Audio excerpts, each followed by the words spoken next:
Olá a todos, meu nome é Caleb Elias de Carvalho Barbosa, fundador e presidente do Instituto do Movimento da Tradição Teonomista Reformada Brasileira, IMTTRB. Estamos iniciando uma nova série de vídeos aqui no canal, intitulada Uma Introdução à Economia Cristã. Nosso objetivo será abordar como a palavra de Deus, em sua lei, fornece os princípios fundamentais para a vida econômica. Longe de ser um assunto meramente técnico ou neutro, a economia é uma área profundamente moral e religiosa e deve ser regida pela revelação bíblica. Bom, neste primeiro vídeo, vamos estabelecer as bases para toda a série.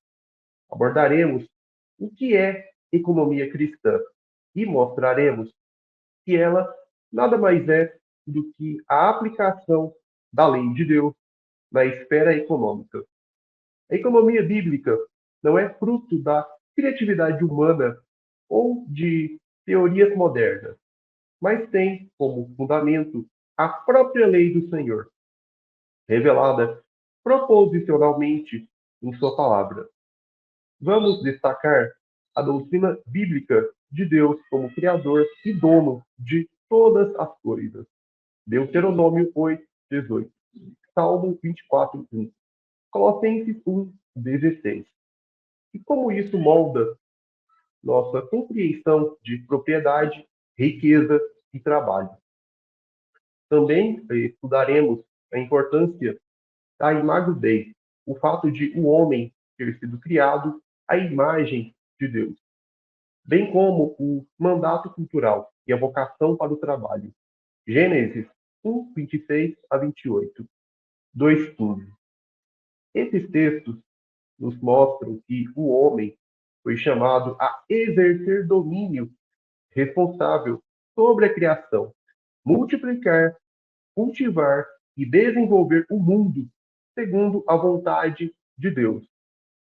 Com isso, estabeleceremos as premissas para entender por que toda economia que rejeita a lei de Deus é injusta e idólatra, enquanto a economia cristã busca glorificar a Deus em cada transação, contrato e uso dos recursos. Então, vamos ao primeiro ponto deste vídeo. Deus como Criador e dono de tudo. O primeiro fundamento da economia cristã é reconhecer que Deus é o Criador e o dono absoluto de todas as coisas. A Escritura é clara ao afirmar que o Senhor é o proprietário do universo, de tudo o que existe e de todos os que nele habitam. O Salmo 24:1 declara: Do Senhor é a terra e a sua plenitude, o mundo e aqueles que nele habitam, estabelecendo de forma inegociável que toda a criação pertence a Deus e não ao homem.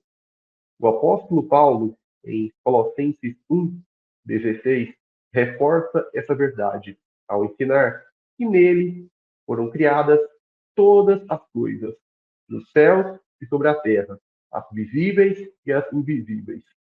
Tudo foi criado por meio dele e para ele. Isso significa que a existência, a ordem e a finalidade de todas as coisas estão subordinadas ao senhorio de Cristo. Essa realidade é ainda mais evidenciada em Deuteronômio 8:18, onde Deus adverte Israel a lembrar-se de que é Ele quem dá força para adquirir riquezas.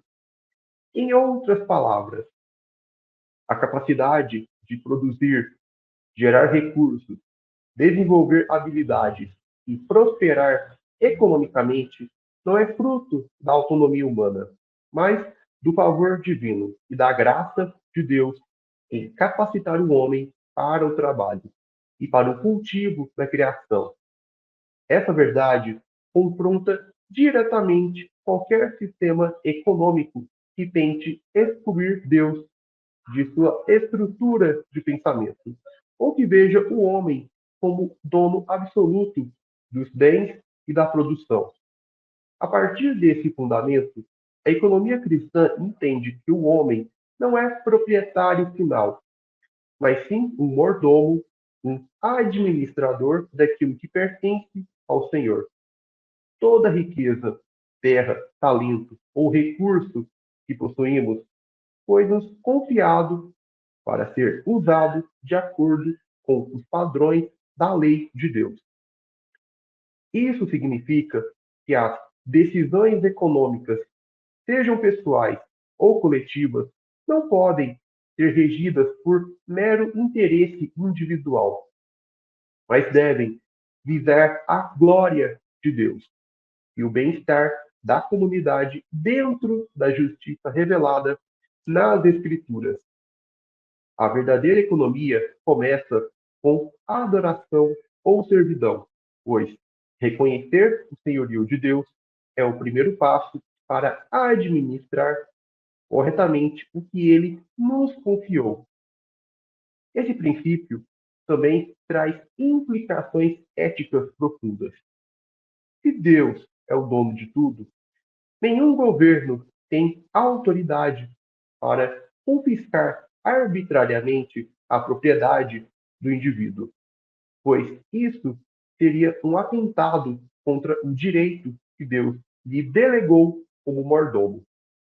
Da mesma forma, a idolatria da riqueza, a avareza, a corrupção e o desperdício são pecados ou coisas que devem ser rejeitadas, pois deturpam o propósito divino para o uso dos bens. Assim, o ponto de partida da economia cristã é reconhecer que toda a estrutura econômica deve estar subordinada ao Criador. E qualquer sistema que se construa a parte de sua palavra está inevitavelmente fundamentado na idolatria e na injustiça. Então, vamos agora ao segundo ponto. A Imago Dei, o mandato cultural e o trabalho. Um segundo fundamento essencial da economia cristã é a doutrina bíblica da criação do homem à imagem e semelhança de Deus e o consequente mandato cultural. Em Gênesis 1, 26 a 28, lemos que Deus criou o homem à sua imagem e o abençoou, dizendo: Sede fecundos, multiplicai-vos, enchei a terra e sujeitai-a, dominai sobre toda a terra. Esse texto nos mostra que o homem foi criado não apenas para existir passivamente, mas para exercer domínio responsável sobre a criação, desenvolvendo-a de maneira ordenada, justa e frutífera. O trabalho, portanto, não é resultado da queda, mas um aspecto central da própria vocação humana desde o princípio.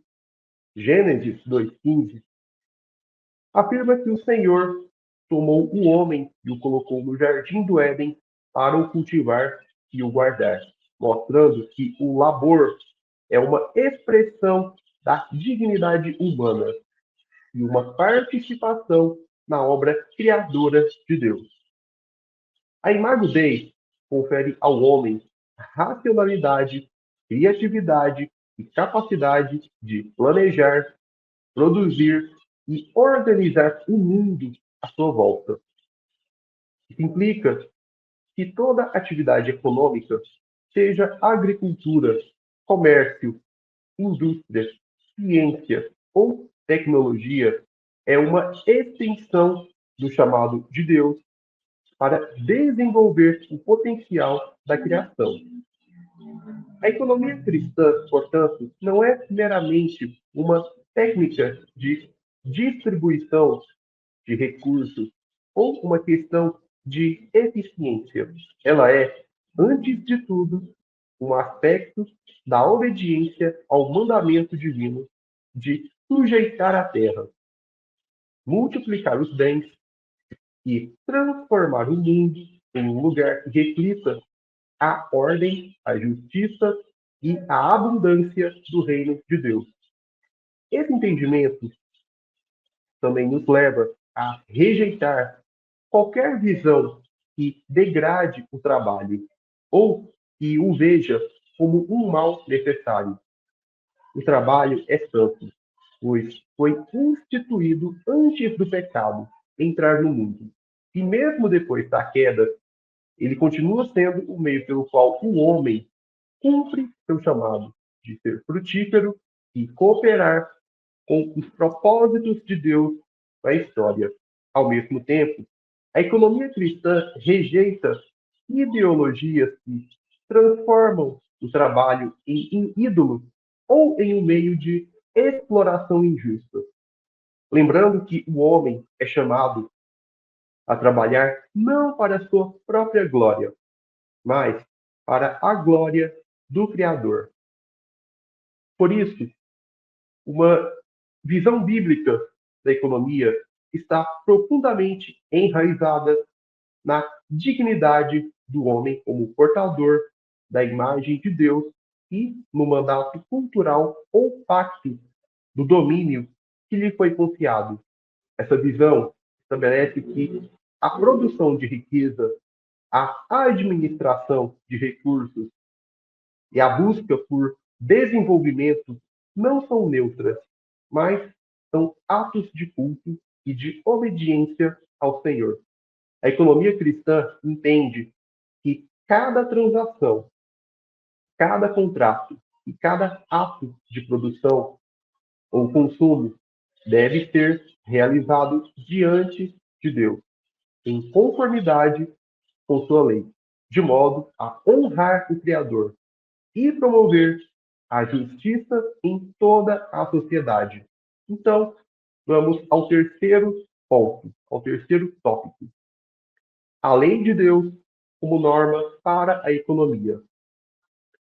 O terceiro fundamento da economia cristã é o reconhecimento de que a lei de Deus é a norma suprema e única para todas as atividades econômicas. A economia não é uma esfera autônoma ou regida meramente por leis de mercado neutras. Ela está debaixo da autoridade do Senhor e deve ser regulada pela sua revelação. Quando a Escritura estabelece princípios como justiça nos pesos e medidas, proteção da propriedade privada, proibição de roubos, fraude e exploração do próximo, ela está delineando um sistema econômico justo ou definido pelos termos de Deus. Textos como Levítico 19, 35 a 36 e Deuteronômio 25, 13 a 16 ordenam que o povo de Deus use balanças justas e medidas corretas, demonstrando que o Senhor se importa com honestidade nas transações comerciais e condena qualquer forma de fraude. O oitavo mandamento, não furtarás, Êxodo 20:15, garante a legitimidade da propriedade privada e, consequentemente, estabelece limites para qualquer indivíduo ou instituição que tente violá-las. Isso significa que sistemas econômicos que promovem o confisco injusto, o nivelamento forçado das riquezas ou o privilégio de certos grupos às custas de outros estão em rebelião contra a lei de Deus. Além disso, a legislação bíblica regula questões como dívidas, juros, salários e restituições, sempre com o objetivo de proteger a justiça e a ordem social. Ao ordenar que o salário do trabalhador seja pago no mesmo dia, Levítico 19:13, Deuteronômio 24:14 a 15, Deus revela seu zelo pela dignidade do labor humano e pela subsistência das famílias. O sistema de restituição descrito em Êxodo 22 mostra que a reparação do dano causado é central para a justiça bíblica, em contraste com muitos sistemas modernos que se contentam apenas em punir o infrator sem restaurar a vítima. Portanto, a economia cristã não é simplesmente uma teoria sobre produção e consumo, mas a prática da justiça revelada por Deus aplicada ao campo econômico. Quando indivíduos, famílias, empresas e governos se submetem à lei do Senhor, significa que há uma sociedade onde a prosperidade verdadeira é promovida, pois nela a vida econômica é alinhada com o padrão divino. Por outro lado, quando se ignora ou se despreza essa lei, inevitavelmente surgem a opressão, a corrupção e a miséria. A verdadeira liberdade econômica só pode existir onde a justiça de Deus é respeitada. E essa justiça está claramente expressa na sua santa lei. Bom, então, concluindo o vídeo, para concluir o nosso conteúdo aqui, chegando ao fim deste primeiro episódio de nossa série, uma introdução à economia cristã, vimos que a economia bíblica não é um conceito abstrato ou neutro, mas está enraizada na própria revelação de Deus. Primeiro, reconhecemos que o Senhor é o Criador e dono de tudo, o que nos coloca na posição de mordomos responsáveis. Depois, refletimos sobre a dignidade do homem como portador da imagem de Deus e sobre o mandato cultural que nos chama a desenvolver um mundo de forma ordenada, produtiva e justa, tendo o trabalho como uma vocação sagrada. Por fim, vimos que a lei de Deus é a norma que regula cada aspecto da vida econômica, desde transações comerciais até questões de propriedade, salários e restituições. Esses três fundamentos juntos nos mostram que a economia cristã é uma questão de fé, religião e obediência. Ela não pode ser construída com base em ideologias ou padrões humanos, em teorias seculares que rejeitam o senhorio de Cristo, ou cosmovisões não bíblicas. Pelo contrário, toda a vida econômica deve começar e terminar com a glória de Deus. A lei do Senhor aponta o caminho para uma sociedade justa, próspera e centrada em Deus. Bom, vamos ficando por aqui. Eu agradeço sua atenção por ter acompanhado, assistido este vídeo até aqui, no final. Peço que deixe sua curtida, somente no vídeo, e compartilhe com outras pessoas. Bom, vamos ficando por aqui. Um forte abraço e até o nosso próximo encontro no canal IMTTRB.